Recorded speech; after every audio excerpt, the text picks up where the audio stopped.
Hello, welcome back to Peace Storm. I am Pluvius Lilon, and today we're going to begin the final trial of Phoenix Wright Justice for All. When we last left off, we found out that our client's actually guilty after all. But we can't just let that verdict happen.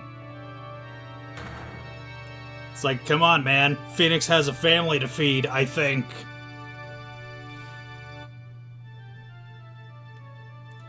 And yeah, kind of a repeat of the intro to the first case of the game.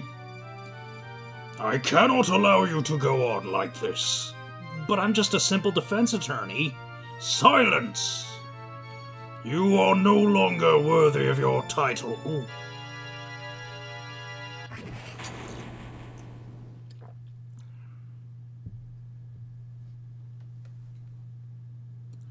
I've had this dream before. Someplace, some time ago. As if this day was written into my destiny. Today I'll stand in court as a lawyer.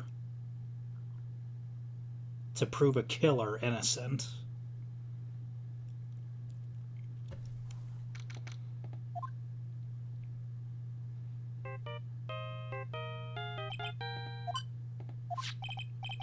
Hello, this is Phoenix Wright.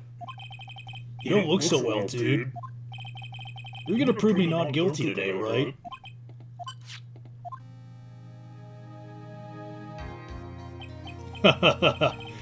If you please, Mr. Lawyer. Remember, it's not just me. Your precious friend's life is riding on today's verdict, too. Now listen up. You better get on guard a guilty sentence, okay? If you get that creepy slime bag and not guilty, I'll never forgive you, ever.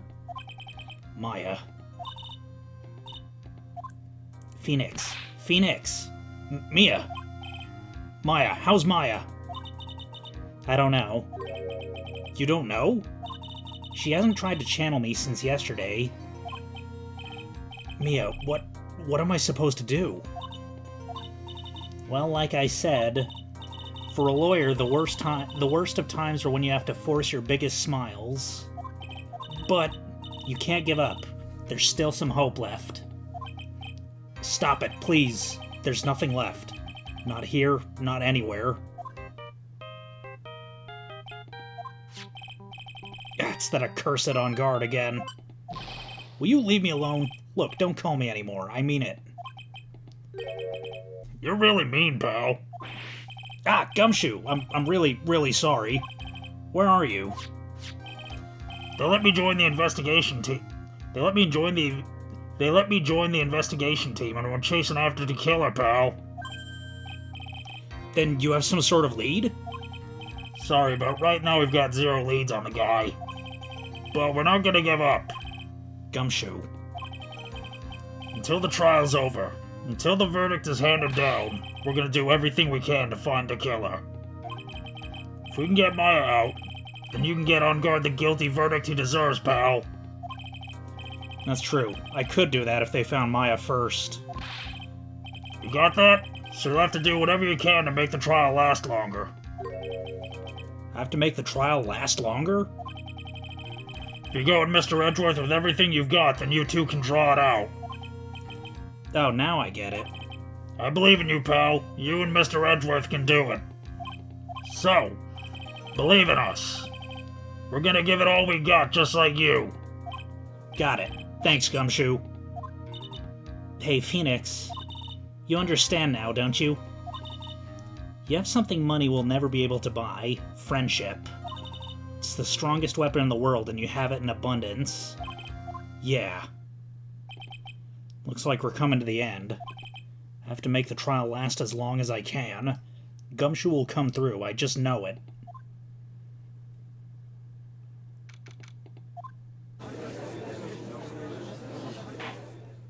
Court is now in session for the trial of Matt Engarde. The defense is ready, Your Honor. The prosecution has been ready for a while, Your Honor. Now, as I recall, we concluded yesterday's session with a big mystery on our hands. The mystery being what exactly was Miss Adrian Andrews' role in this murder. That is to say, is she really connected to the crime itself? Mr. Edgeworth, if you would please inform the court of today's proceedings. Adrian Andrews. She forged evidence that threw suspicion onto Mr. Engarde, and then proceeded to escape the crime scene by wearing a nickel samurai costume. The guilt of these actions are those from which she cannot escape. Then you're saying that she is guilty after all? I'm not finished, Your Honor. Miss Andrews has nothing to do with committing the actual murder.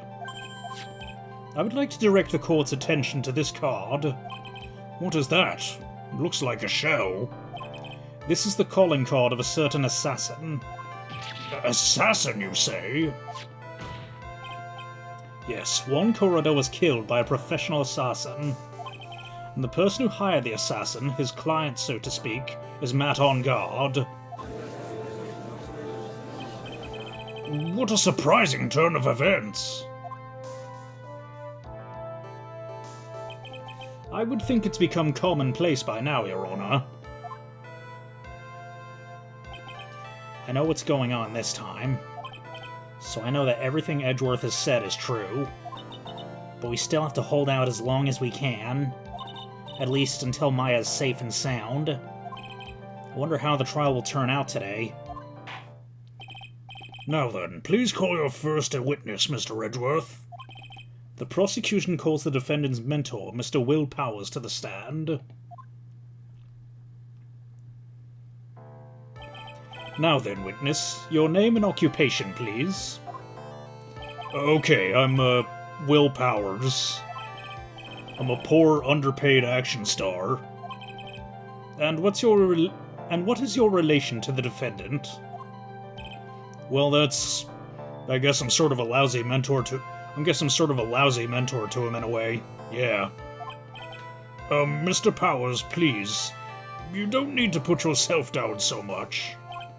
Oh, sorry. Well, but I'm just kind of a nothing sort of guy. On the night of the murder, you visited the defendant's room. Is this correct? Yes. I didn't know that. But you know, I didn't actually get to see Matt when I went. All you need to do is answer what you are asked. Now then, I would like you to please testify about when you went to Mr. Engarde's room. Okay, sure.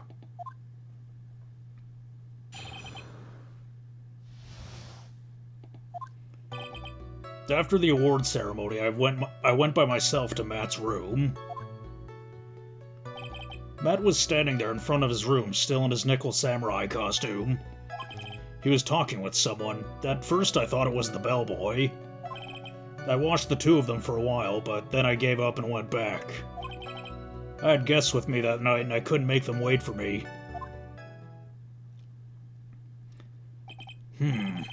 Nothing sounds out of place in Mr. Powers' testimony. Talking with the bellboy's no big deal.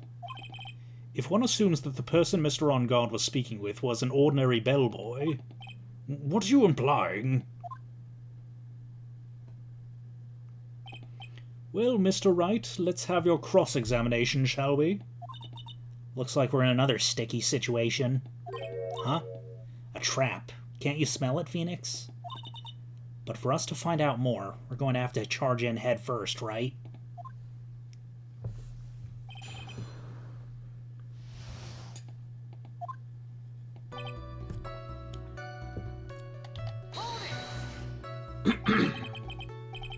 The defendant's room? Why'd you go there?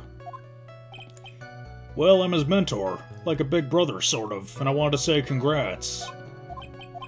What's wrong? Why did you stop? Mr. Wright. What is it? You're going to try and trick me into a corner, aren't you? Huh? I know I'm just a poor, underpaid action star, but I'm not the killer. No one said you were, Mr. Powers. No, please, don't trick me. Every time you do your lawyer thing, the witness suddenly turns into the bad guy. Every time? Witness. I will personally talk to the defense at a later time. So for now, please kindly cooperate and continue with your testimony. Sorry. So you went to the defendant's room, and then? Hey, wait a minute. When and how did I suddenly turn to the bad guy here?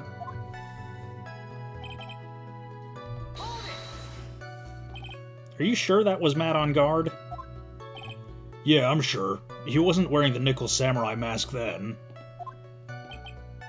If that's the case, then he really can't be mistaken. And? What was the defendant doing standing in front of his own room?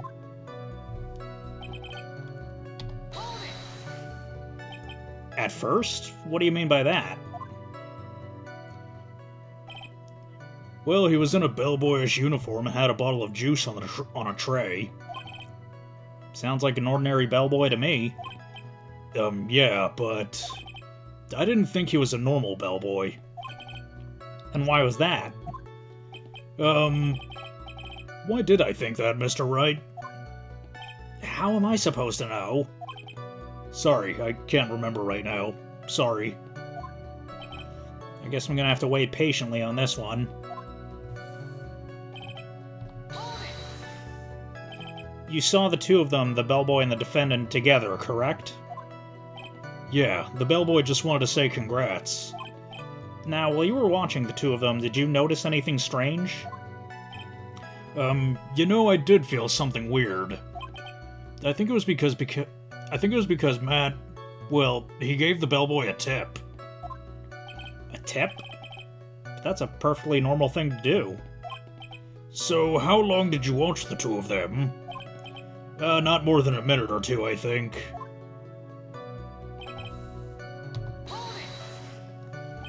So, who are these guests you're talking about? You guys, of course. You and Maya and Little Pearl. I thought it'd be really rude since I invited you guys if I disappeared on you. So I went back to my seat pretty soon after seeing Matt in the hallway. This is like squeezing water from a stone. It's probably pointless to press further. Do you remember this incident? Did Mr. Powers leave his seat that night? I don't remember that happening at all. Maya was making such a racket in her hyper state. I ended up focusing on her. I see. In any case, from his story, he probably wasn't gone for very long. Oh, I guess we have to press this statement again.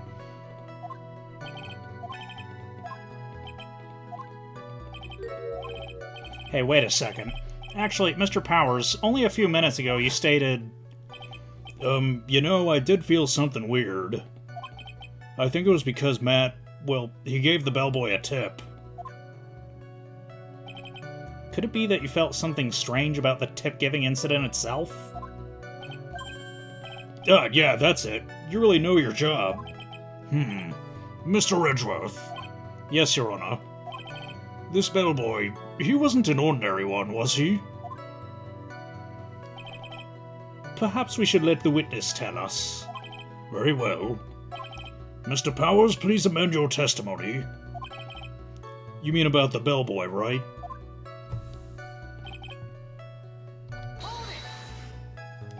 So he gave the bellboy a tip. What's so strange about that? Well, you see, Matt's not a poor penny pincher like me. I was trying to figure out how much it was because the tip really shocked me. How much it was? But that's when something even more surprising happened. The bellboy was putting the tip he got in his pocket. And that's when I got my first good look at the guy's face. I was really shocked. I'm afraid I don't follow at all. Sounds like Mr. Powers was surprised twice by this event. I wonder which of his shocking moments I should ask about. What was so shocking about the bellboy's face, Mr. Powers? Well, he wasn't exactly a boy, more like an old gramps. I hope you know that discrimination towards old men is a no-no in my court. No, that's not what I meant at all. In the smack middle of the guy's face, there was a line of stitches. A line of stitches? Yeah, it went straight up from the tippy top of his head down to the bottom of his chin. Almost like if that thread snapped, the stuff in his head would come spilling out. Ah! He was there, at Engarde's house. He was that butler.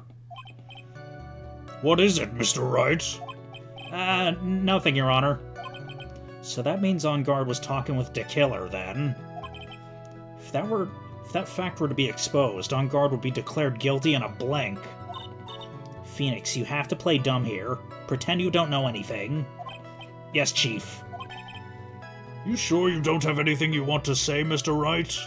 Huh? What'd you just say, Your Honor? Nothing, Mr. Wright, nothing. We're just going around and around in circles. Now then, Mr. Powers, please continue with your testimony.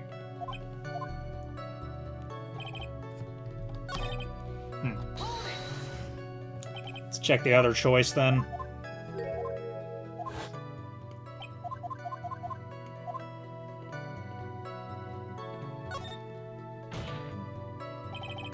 The defendant's a huge star. He can afford to give generous tips, wouldn't you agree? Sure.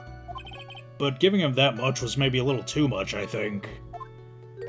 A little too much? Would you please clarify for the court about how much you would say the defendant gave to the bellboy? Honestly, I don't know. I can't even begin to guess.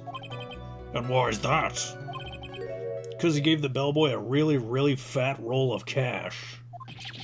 A roll of cash?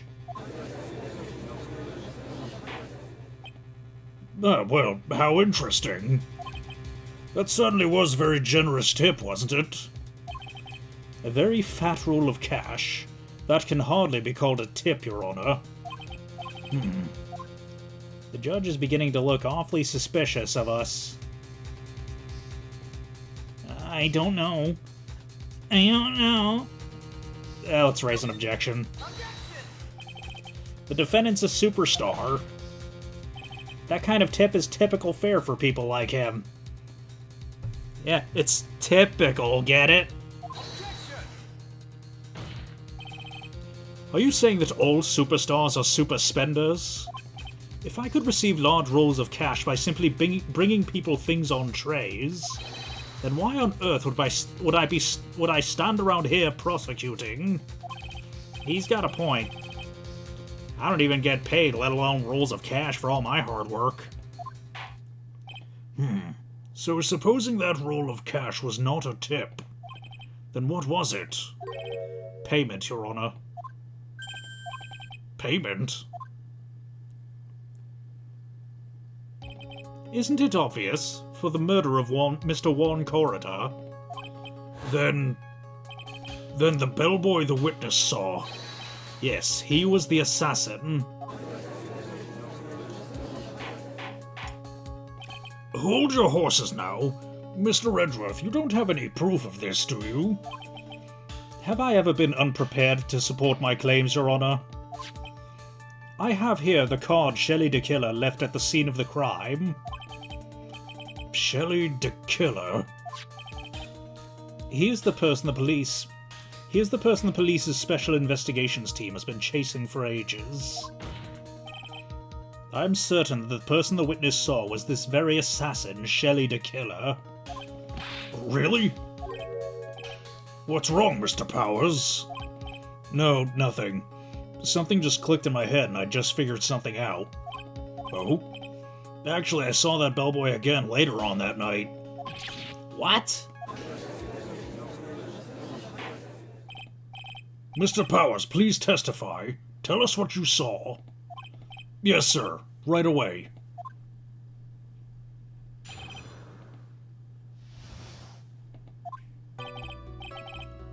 This time I was in that hallway because I had to go to the bathroom. And that's when I saw that bellboy. That's when that bellboy I saw earlier came out of the room.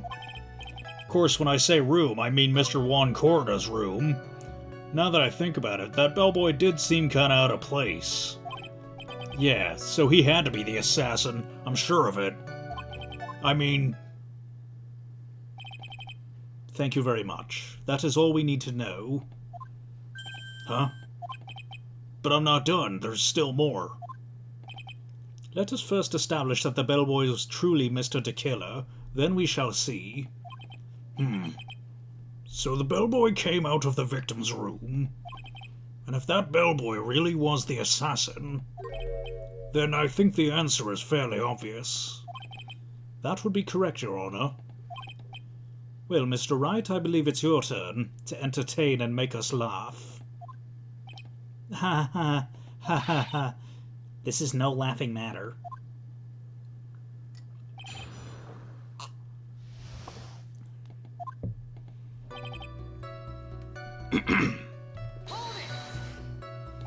And what time was it? Well, I don't remember. The award ceremony ended at around 8 p.m., correct? And I went to Matt's room pretty soon after that, and then I came back. And then I went to the bathroom, so I guess maybe it was around 8:10 by that time. You're not one for details, are you, Mr. Powers? Sorry. I thought I could maybe catch Matt and say my congrats.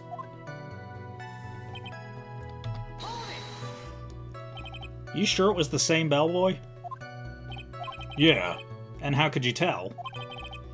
All the bellboys wear the same uniform, after all. But you see, well, he had those stitches on his face. So I'm pretty sure it's the same guy that was talking with Matt. So which room did the bellboy come out of? The victim's room, huh? Yeah, the one with all the really pretty flowers and teddy bears. It was Juan's room, all right. Words cannot describe how screwed I am. Let's continue with the testimony, shall we?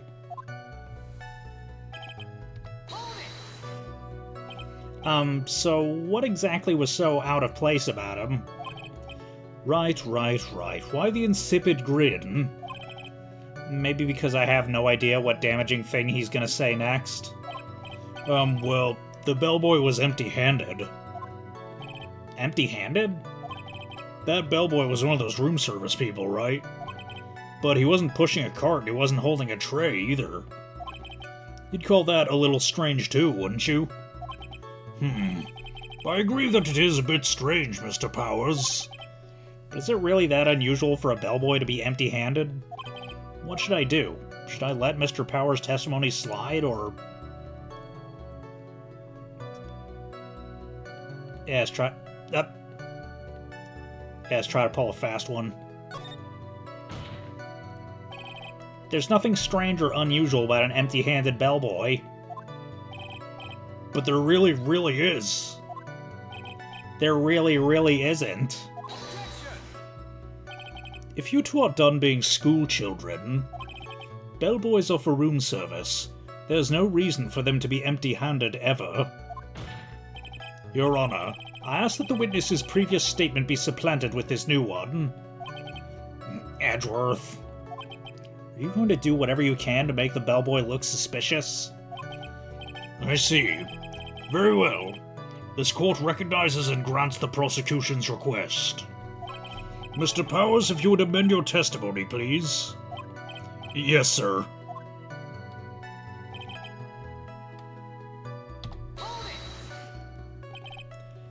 So you're saying that it's suspicious for him to be empty-handed? Yeah, really suspicious. I mean, when I first saw that bellboy, he was holding a tray in his hand. There was a bottle of juice and a wine glass on it. Juice? What kind of juice was it? I'm pretty sure it was tomato juice.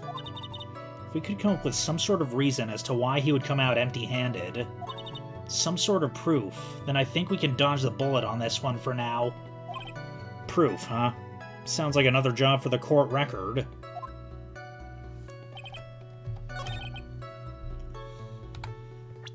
Alright, what do we got? What can we...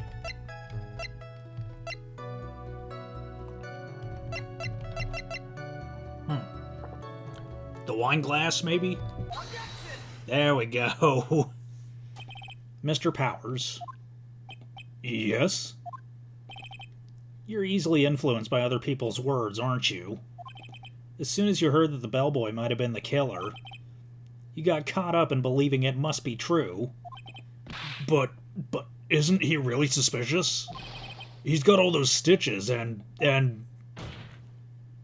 So, a baseball has stitches. Are you saying that all baseballs are suspicious because they have stitches? Well, there's also... I mean, what about him being empty-handed? I'd like to ask the court to please take a look here. This is the crime scene. There's a wine glass sitting right next to Mr. Corrida's body. The liquid inside this glass is tomato juice. And now, if you would take a look at what is on top of the table in the lower right corner here, anyone can clearly see that it's a tray with a bottle of tomato juice on it. The bellboy had just brought this to Mr. Corrida's room. He left the tray in the room, which is why he was empty-handed when he left. But... that would mean the bellboy had seen and left a dead body in the room. But can you prove that Mr. Corrida was already dead at that time? Mr. Edgeworth. Yes? I blame you for leading me down this route. I'm terribly sorry. What's with him? Why is he laughing? Witness, isn't there one more thing you'd like to share with us? Is there? The bellboy was empty-handed, or should I say empty-handed. I recall you had something interesting to say about his hands. Oh yeah, I almost forgot. Huh? What? That bellboy, he was wearing gloves. Gloves? Yeah, pitch-black leather ones. All the other bellboys don't wear gloves like that, right? Black leather gloves. Why didn't you mention them earlier? Sorry, it slipped my mind. Boy, does this make that bellboy look really suspicious. Alright, gotta focus. Can't get lax here. So what if he had gloves? A lot of bellboys wear gloves. Come on, Mr. Wright, that bellboy was wearing black leather ones. So? A football's made of leather? Are you saying all footballs are suspicious because they're made of leather? Well, but that man, he received a large roll of cash from the defendant. And then he was seen leaving the crime scene wearing black leather gloves. I don't think that even someone like myself can believe he was just another bellboy. Seems that we have finally come to an understanding. Now then, witness, please continue with the rest of your testimony. The rest? Oh yes, please tell us more. Okay.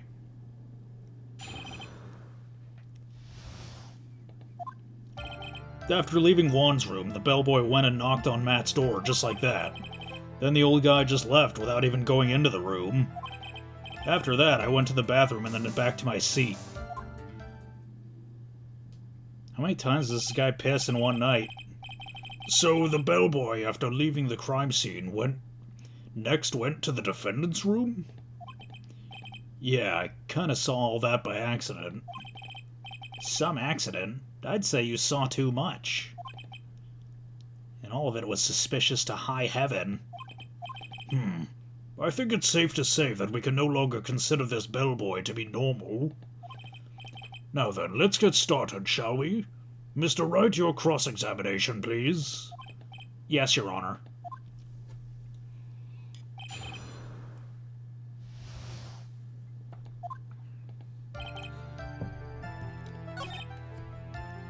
Oh, I skipped this one. He gave something to the person inside the room. Alright. Is that what you saw when you were busy spying? Excuse me? I may be a poor, underpaid action star, but even I wouldn't stoop to spying. Well, I think the point is, where did you watch all this from, Mr. Powers? Oh, from the door to the bathroom with my left eye. In sort of a sneaky, spy-like... I knew he was spying. Please, does it really matter if he was doing it over or underhandedly? What did the bellboy do next? That's all I care to know.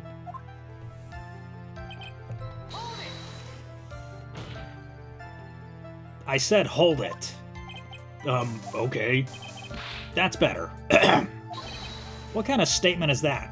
Please elaborate and give us a few more details. Oh, okay. I should probably ask him only one question at a time. He gave something to this person? Yeah. And what was this something? Haha. If I remembered what it was, I wouldn't be calling it a something, would I? But this implies that something was removed from the scene of the crime. Are you sure you can't really remember, Mr. Powers? I think it was something kinda small. That is an incredibly crucial piece of information. Please try to remember what it was. I'll try. In the meantime, let's talk about another point. Namely, what the bellboy did next. Oh, so after he gave the person inside the room the thing, then the old guy just left without even going into the room. Oh. Yeah, I gotta press that statement again.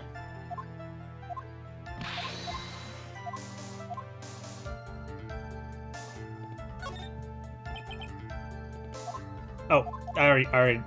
Shit! I already asked that question.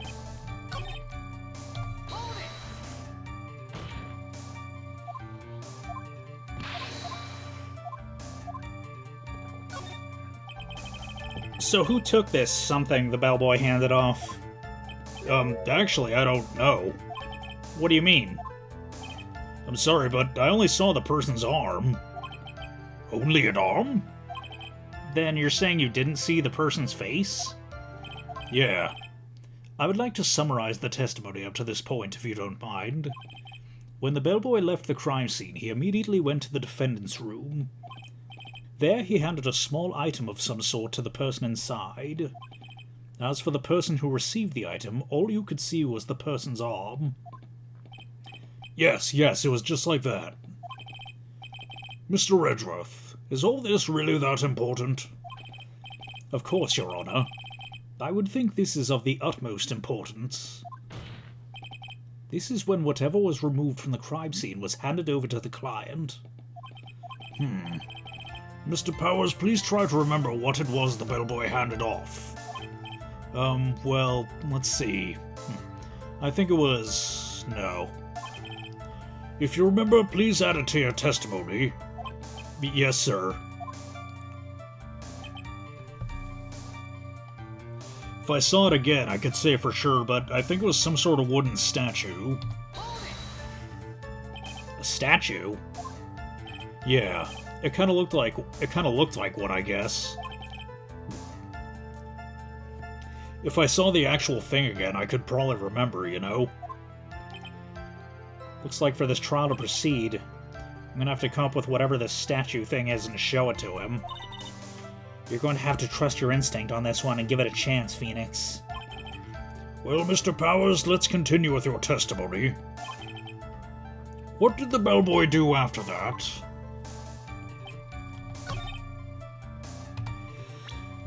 Alright. Oh. Some sort of wooden statue, a small object. Let's see.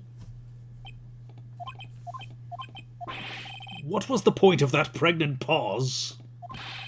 Like, God, I'd like you to get me pregnant. Where did that objection come from? Well, speak up. And don't make gross jokes, Mr. Redworth. What jokes? It was me, Your Honor. What is it, Phoenix? I have a feeling that something bad's gonna happen once I show this. Mr. Wright, if you have something to say, please spit it out. Yes, Your Honor. Okay, Phoenix, deep breath. Mr. Powers, this something you saw, was it this item? Oh, hey, that's it. That's the something. Wow, Mr. Wright, you really figured it out. I recall we found this at Matt Engarde's mansion. At the defendant's house? What does this mean? It's simple, Your Honor. Shelley the Killer assassinated one coroner in his room, and when he stole this wooden bear from the scene of the crime... Then the bear being found at Mr. Engarde's mansion would mean... It goes without saying, Your Honor. Mr. Matt Engarde is the killer's client. Order! Order! I said order! Mr. Wright, this is a most unfortunate turn of events for you. Yeah. Sorry, Mia. No, it's alright. Your judgment was sound. Actually, I figured the bear would come up. If not now, then it would have later on. Even if you hadn't shown it to the court, I'm sure your friend Edgeworth would have. I almost forgot he knew about it too.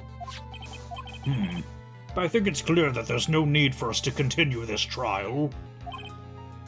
I can't let this happen. I have to do something. Okay, I think this is where the ending kind of forks. There has to be something we've overlooked.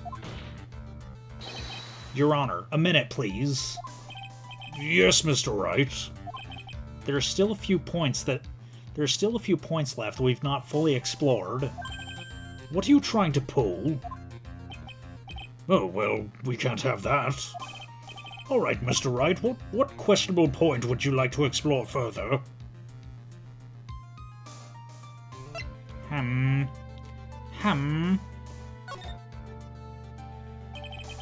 There was one thing in Mr. Power's testimony that was very unclear. And that was the identity of the person who received the bear. He gave something to the person inside the room. I'm sorry, but I only saw the person's arm. As long as we don't know who it was that took the bear, we can't be sure of... What is it, Mr. Powers? If you're going to scream like that, then at least give us a good reason why. Oh, yeah, sorry. Actually, so, I remembered. I remembered who took the bear. What? Really? I mean, I only saw his arm, but the arm... It was the Nickel Samurai's arm, I swear it. You've got to be kidding. Are you sure of that, Mr. Powers? Yeah, I'm sure it was the Nickel Samurai. Order! Order! Looks like you've dug your own grave, yet again. How many times is that today? I've lost count. So the person who took in this little bear was the Nickel Samurai.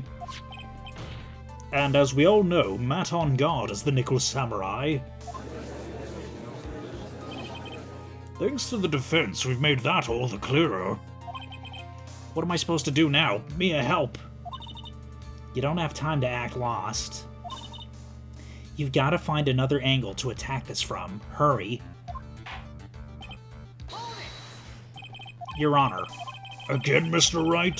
We've already removed any and all questionable areas of this testimony. It's about time you were removed from this court, Mr. Wright. I have to find something. Even one more little point will do. There are still questions left unanswered. What are you trying to pull? Oh, well, we can't have that.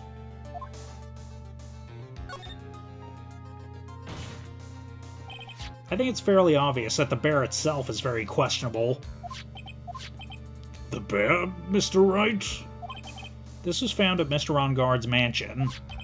However, Mr. Engarde was arrested at the hotel that night, which means that since the murder occurred, he's not had a chance to go home. Oh. I think Your Honor's already figured out what I'm trying to say. It's not possible that it was Mr. Engarde who took this bear to his mansion. Why, that's very true. We didn't consider that point, Mr. Wright. There was no way, time-wise, the defendant could have taken this bear home. Whew. Disaster averted, it seems.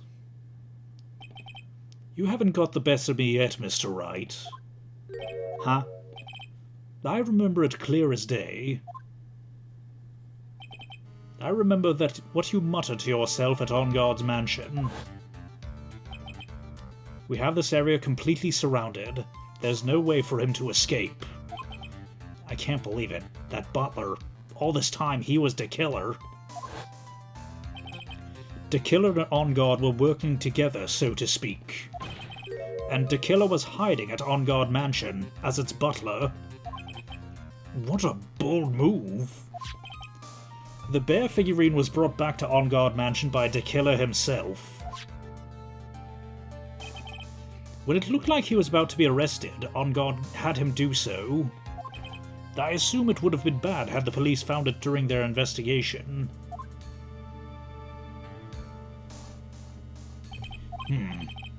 Well, Mr. Wright, you've been quiet for a while now. This is too much. Isn't there anything I can attack at all? I think we've heard enough.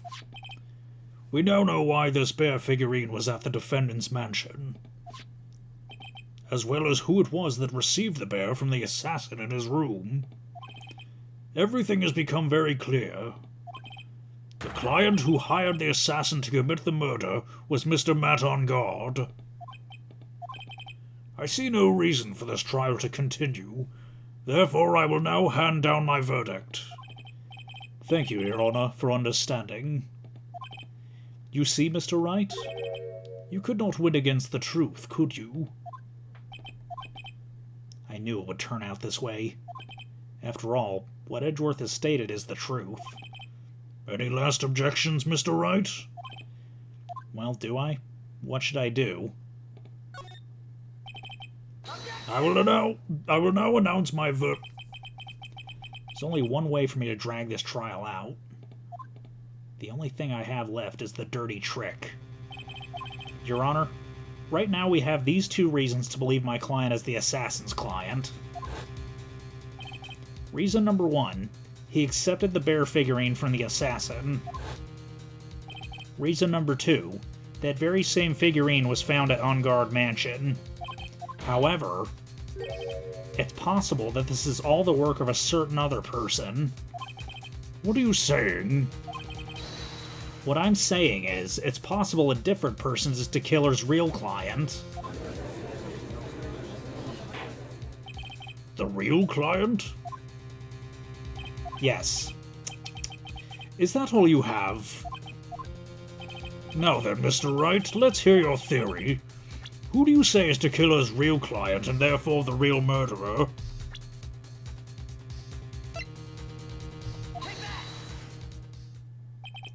Adrian Andrews? Yes. We already know that she tried to frame Matt Engarde for the crime by wearing a spare nickel samurai costume. Then the nickel samurai's arm that I saw. That could have very well have been Miss Andrews. But what about Mr. Engarde? If you'd please recall yesterday's testimony. The defendant was taking a nap during the break period. That's right. Then, finding this figure at Mr. Engarde's mansion... It was a well-laid trap set by Miss Andrews. Mr. Edgeworth, what is your opinion on this? I can't even begin to count the flaws in the defense's logic. Besides which, there's no evidence to support it. However, I can't fully discount this possibility either. What's with this trial? Come on, anyone can tell Engarde did it. I can't believe the defense would go so far to pin the guilt onto someone else. Yeah, unbelievable. It's not something petty. It's murder of all things. This is to save Maya. This is to save Maya. Even if the whole world turns against me, this is one fight I can't give up on. Order! All disruptive parties will be forced to leave the courtroom. Your Honor. For the benefit of the defense, I'm willing to play along with his what-if game.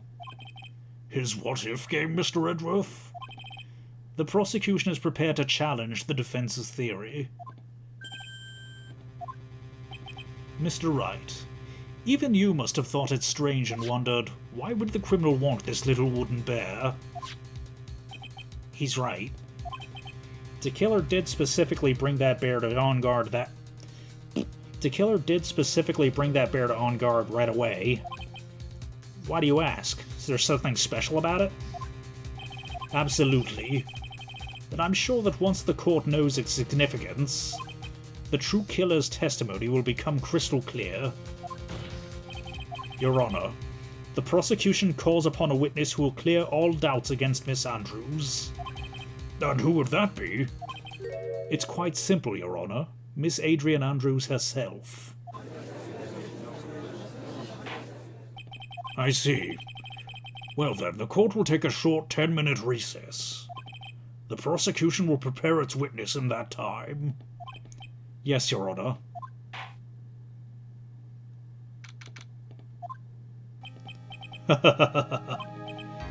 Oh, I knew it was a good idea to hold her hostage.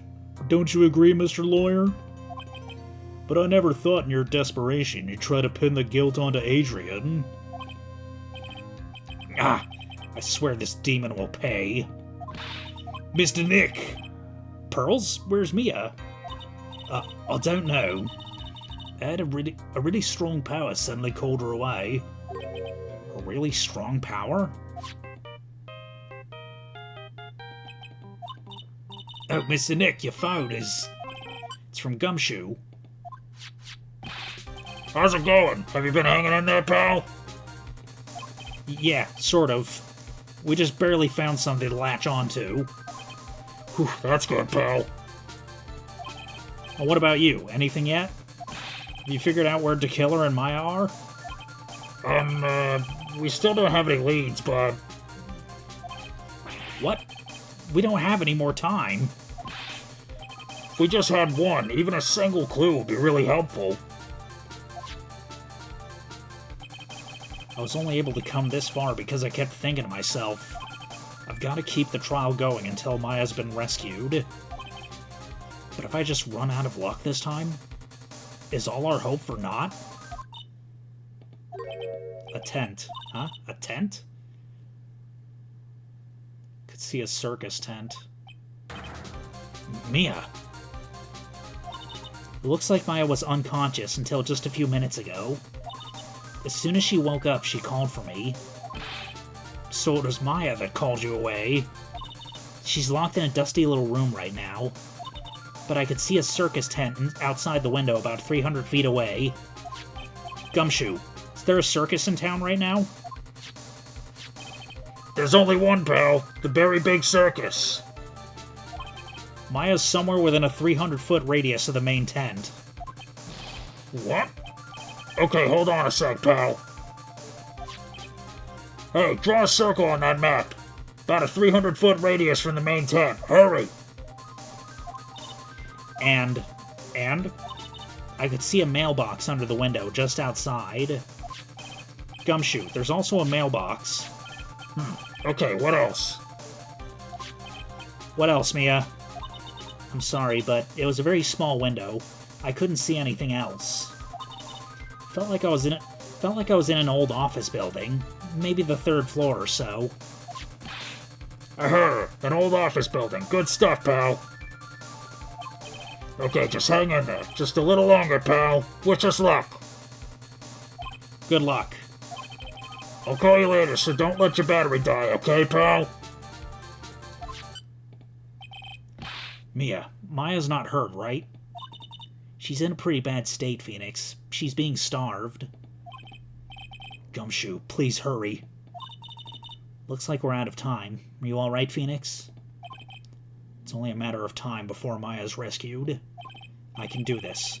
I just have to make this trial last a little longer.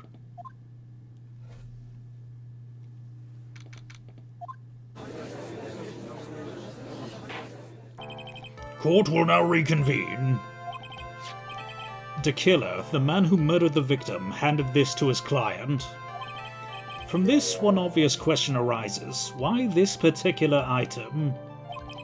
I believe the answer to that question will provide us with the name of the real culprit. Now then, the prosecution calls the defendant's manager, Adrian Andrews, to the stand. Currently, the witness is accused of tampering and obstruction of justice. However, you have been called to the witness stand today to ascertain who exactly is guilty of murder. I understand. Very good. Now, have you ever seen this bear before, Miss Andrews? Of course I have. You've seen it before? That's right. It's only natural that the witness has. Miss Andrews, could you please enlighten the court to this bear's secrets? All right. Why does she...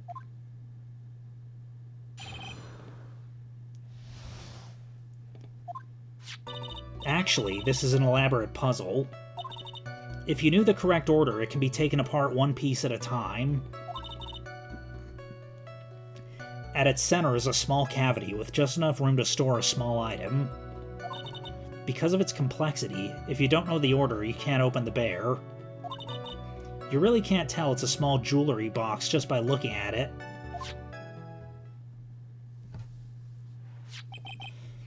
So this figurine, it's a container of sorts, is it? Yes. Looks can be deceiving, wouldn't you agree? Yes, this is superb craftsmanship. Oh yes, I nearly forgot. You may begin your cross-examination, Mr. Wright. Looks like there really was something to that bear after all.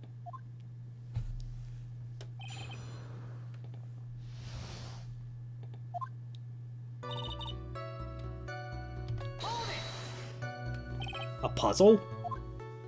That's right. But it looks like an ordinary figurine. True enough.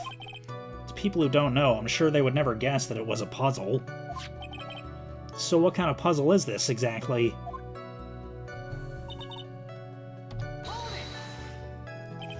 So you can take it apart? And how would one go about doing that? Well, you first turn its tail to the right and then push it in. Oh yes, I see. After that, the arms and legs are free to move and can be removed. Oh, this is most interesting. A boy and his new toy. It's like he's 5 all over again.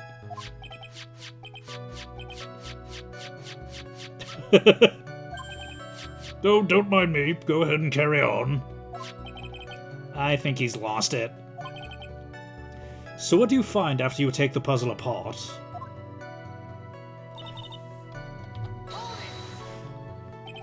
And how do you know about this? I know because I was the one who bought it. Huh? It was a souvenir from when a friend and I went to Switzerland. Then this was a present from you? That's right. It was a puzzle in the shape of a bear, so I thought it would be perfect for Juan. So it was a present from Miss Andrews. Witness, let's continue with your testimony.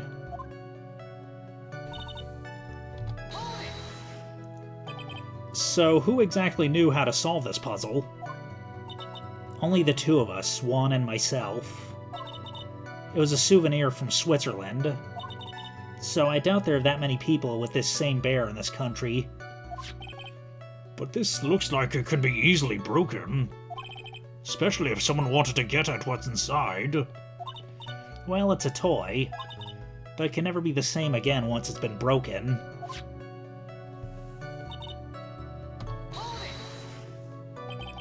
Who else knows that this bear is actually a small container or jewelry box? I never told anyone. As long as Juan never told anyone either, then only the two of us knew. The two of you, huh? Then, of course, that means Mr. Engarde didn't know, right? I think this is about all I'm gonna get out of her for now.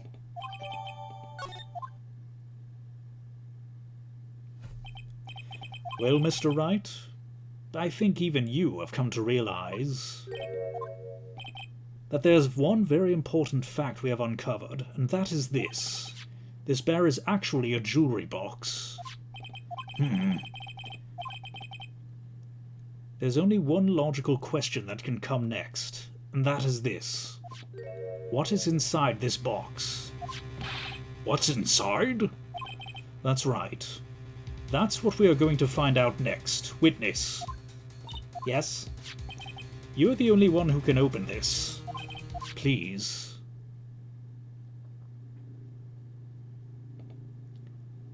All eyes are on Miss Andrews now as she solves the puzzle and takes the bear apart. I've opened it. Is this what you wanted? What is that? It looks like a note. I don't think we need to guess what this is, do we, Mr. Wright? It's the suicide note. The suicide note? The suicide note left by Juan Corrida's former manager, Celeste Impax. Until now, no one knew of its whereabouts, but just as we had suspected, it was hidden. Hidden by the victim, Juan Corrida himself. It seems Celeste Impax had very beautiful handwriting, and she just as beautifully signed her own name on this document. This is most definitely the note she left right before she committed suicide. Order! Witness, did you know about this? Yes, I did. I heard all about it from Juan. When I discovered his body, I looked for the bear. I wanted to destroy the note before it became public, but I couldn't find it anywhere. Because it had already been taken by the killer. Everything's going at Mr. Edgeworth's pace. So now the suicide note's been found, what's the next logical question? What is written on the note? That's right. At least, that's what I'd think. Now then, I believe it's only appropriate the contents of this note be made known. I can't stop you, can I? I went through so much just to get my hands on it, and I was going to burn it for her sake. I'm deeply sorry, but I can't allow you to persuade me to stop. Your Honor, if you could please read the contents of the note out loud. Very well.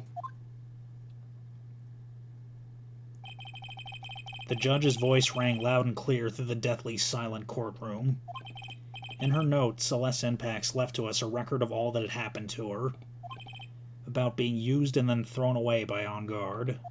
About being engaged to Corrida, and Engarde's role in destroying that. And about how she decided in her despair to end it all.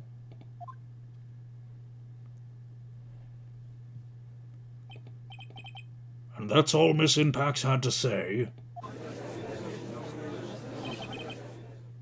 There's one thing I'd like to say here. The prosecution has no interest in slandering Mr. Engarde. Then what? Our intention, Your Honor, is to establish a motive for murder. Isn't that correct, witness? Yes. On the night of the murder, Juan was going to make the contents of the note public. After the post-ceremony show, he was going to hold a press conference. My word. Matt Engarde values above all else his refreshing like a spring breeze image. Which is why he had to stop this note from being made public. At any cost.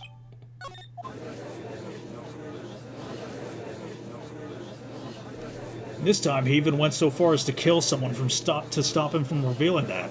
How terrible. What a selfish person. I guess there are slimeball lawyers out there who to help defend these creeps too. There's no room for doubt. Mr. Tequila's client's goal was to obtain this suicide note. And the only person who needed this note that badly is the defendant. Let us not forget that the bear with the note inside was found at the defendant's house. It seems that we've come to the truth at last. The defendant's motives were entirely selfish. He deserves no sympathy from anyone. How am I supposed to escape from this one? Why the hesitation, Phoenix? Gumshoe hasn't called yet, so you know what you must do. I know. I have to carry on and buy him some more time. Okay. There are two deadly pieces of evidence. The figurine and the suicide note. Maybe somehow I can find a way out of this situation through one of those. The gavel's already in the judge's hand. Phoenix, hurry. The suicide note or the figurine? Which of these should I pursue?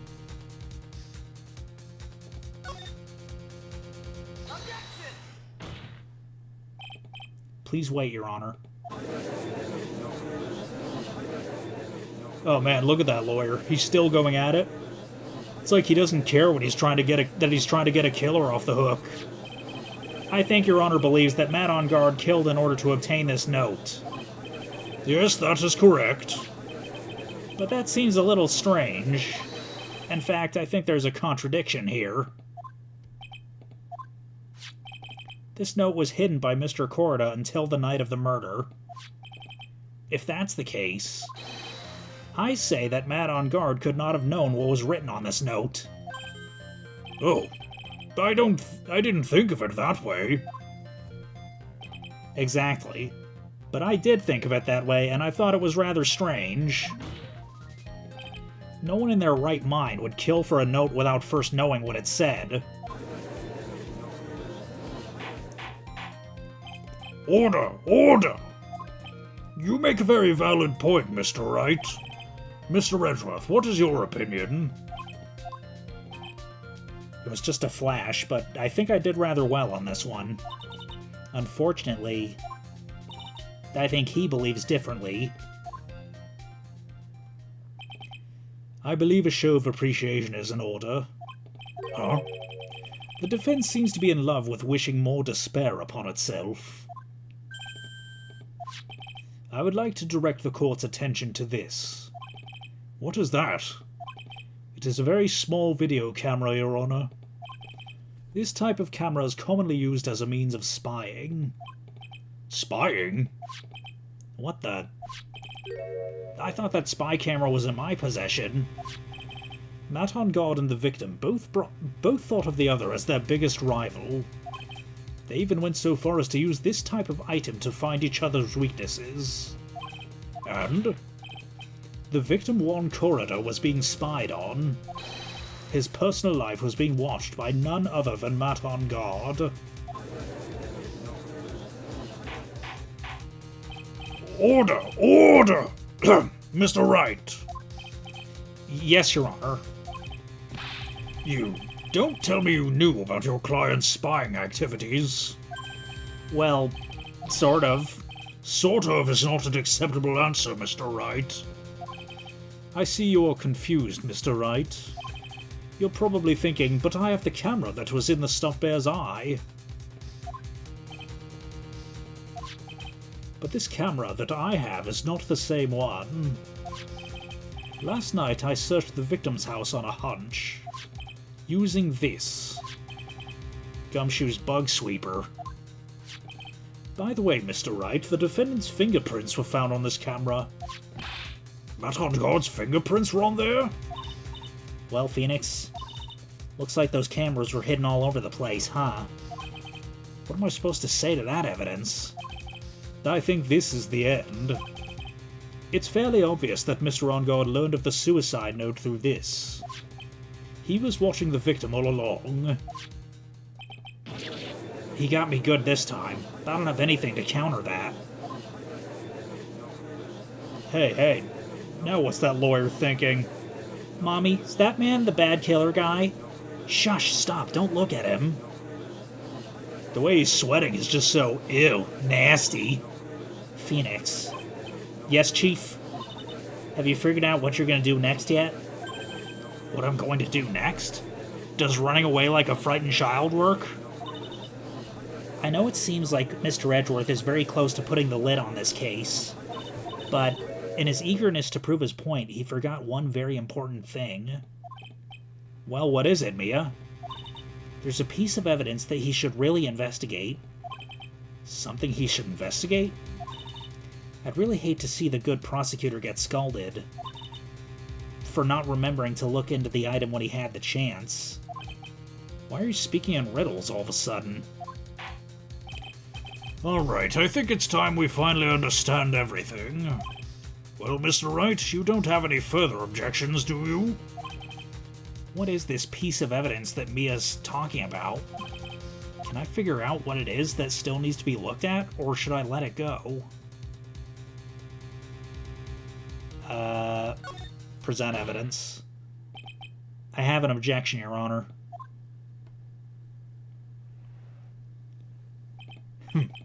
That was about the weakest objection I've ever heard, Mr. Wright. Your Honor, the defense has no intention of letting this go so easily. You're beginning to sound desperate. That's just your imagination, Your Honor. Mr. Edgeworth, this is not like you at all. In your eagerness to prove your point, you've forgotten one very important thing. Hey, isn't that what I just said? So you're telling me that I forgot something? You're so close, Mr. Edgeworth. But there's something you really should examine about this piece of evidence. That's Miss Impax's suicide note, right? Who knows? I mean, sure, this suicide note was found inside this bear. But this bear was in my possession until only a few moments ago. Which means the handwriting on this suicide note has yet to be analyzed. Oh. So, as to whether this pivotal piece of evidence was really written by Miss Impax or not, that has yet to even be remotely confirmed. Mr. Wright, you can't seriously be... Mr. Wright, are you saying this suicide note is a fake? Miss Andrews, you were the one who tried to pin this murder on Mr. Engarde. Who's to say you didn't create a fake suicide note and put it into this bear? How dare you? Your Honor, the defense is indiscriminately accusing the witness again. There's no evidence linking the witness to the suicide note whatsoever. But if this is a fake, then the witness is the only person who could have made it. What? Recall the witness's testimony concerning this figurine. The only person other than the victim who could have solved the puzzle is the witness herself. Ah! Miss Andrews, you wrote this note, didn't you? You wrote it so you could use it to frame Matt Engarde. I did no such thing. Right. If you're going to pronounce this suicide note a fake, then show this court some evidence to support your theory. Mr. Edgeworth, you were the one who presented this scrap of paper as evidence. That means the burden of proof lies with you, the prosecution. That's enough. Mr. Redworth, can you confirm the handwriting on this suicide note? It is as the defense has stated. The handwriting is yet to be analyzed. If that's the case, it seems that yet again we've reached a point where a verdict is impossible. That's impossible! This isn't good, Phoenix. The judge is going to carry this trial over one more day. I don't think Maya will physically be able to make it another day. I didn't want to have to do this, but I don't have a choice. I request that both the prosecution and the defense further investigate. Engarde is guilty. Look, any idiot can tell you that. I think we've reached the end of the line. Guilty, guilty, guilty.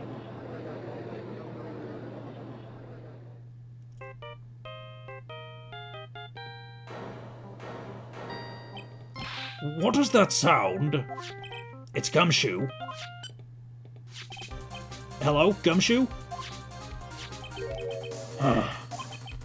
What's with him? And what's with that sigh? Where's Maya? What happened to kill her? He got away. What? I'm sorry, pal, I really am. I don't know what to say besides I'm sorry. I wish there was some way to make it up to you. I really do. Anyway, what's going on? We found his hideout, pal. But the two of them were already gone. This is terrible. I'm going to keep looking for them, pal. Don't you worry. I just need a little more time. But... Don't tell me we don't have any more... Do you hear that? They're calling for his head. Mr. Wright, I can't. For us to come this far and... Oh! What is it? Let me talk to Mr. Edgeworth. I can't do that. Mr. Wright, would you please get hold of yourself? Yes, Your Honor. I'm about to end today's proceedings. You may take your phone calls after. Hold on, Your Honor. Edgeworth, catch!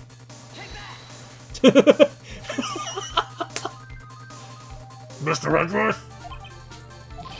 That wasn't an edit, by the way. It actually did that. It actually showed the evidence window just, like, rotating and shrinking. Please, you gotta buy us some more time. Court is in session. I'm sorry, Your Honor, you were saying? Mr. Wright, this is a court of law. I'm sorry, Your Honor, but... I'm reluctant to do this, however... It appears that I have no choice but to suspend proceedings until tomorrow. This time I really can't do anything. Court is now adjourned for the day.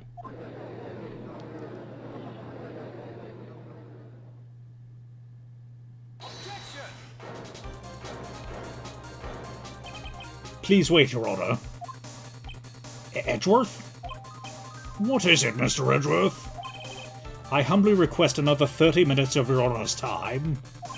For what purpose? We can perform the necessary tests on this piece of evidence in that time. Oh, excuse me.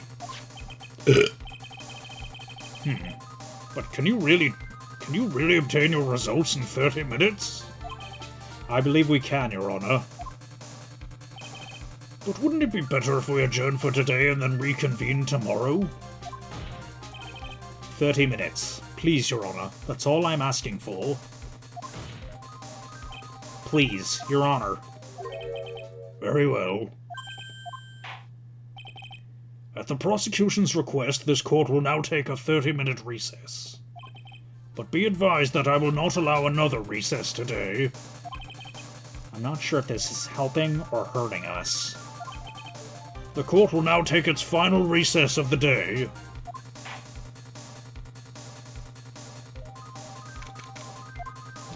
Right, well, what's going on with Maya's situation?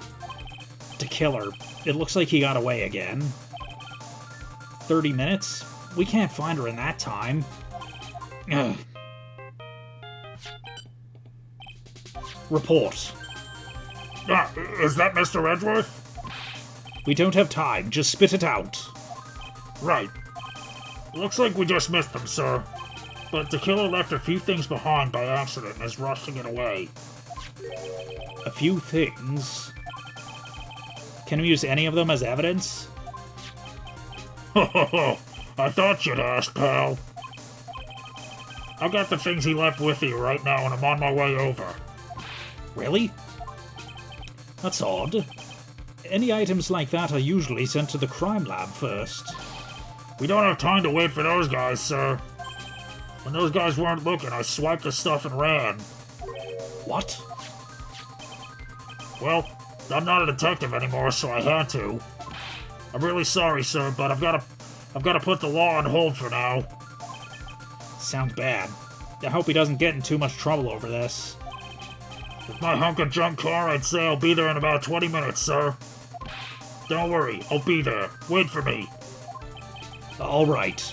Just get here in one piece. I can't promise that, sir, but I can get there in Naruto. I'm pulling out all the stops and running every red light. If I'm lucky, I might get there in Bleach. Items left by the murderer, huh? Maybe there's something among them that'll be decisive enough to end this. What the fuck?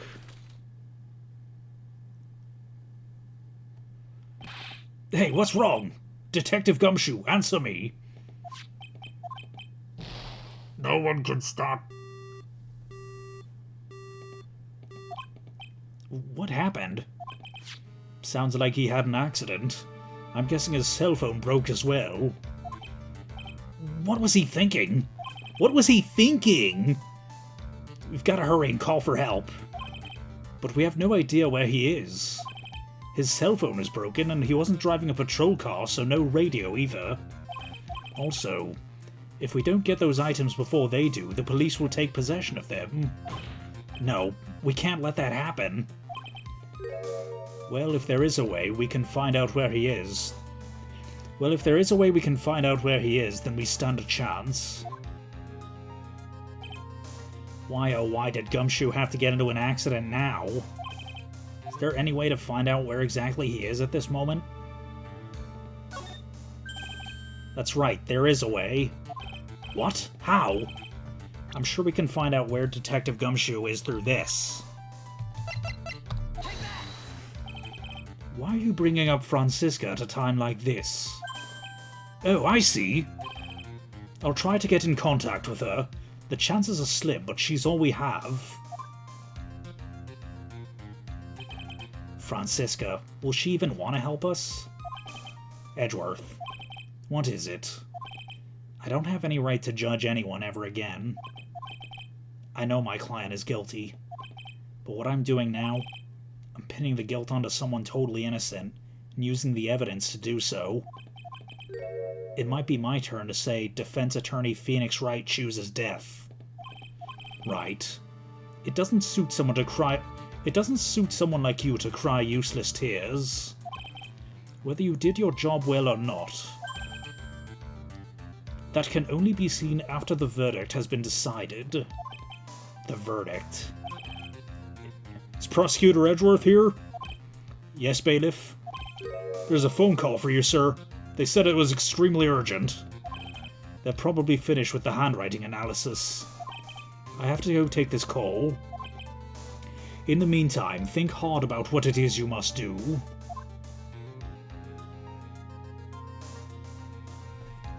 Alright. To be continued. Next episode is the finale. But if you enjoyed this video, then no further actions required on your part. We'll see you for real, not for play, the final trial.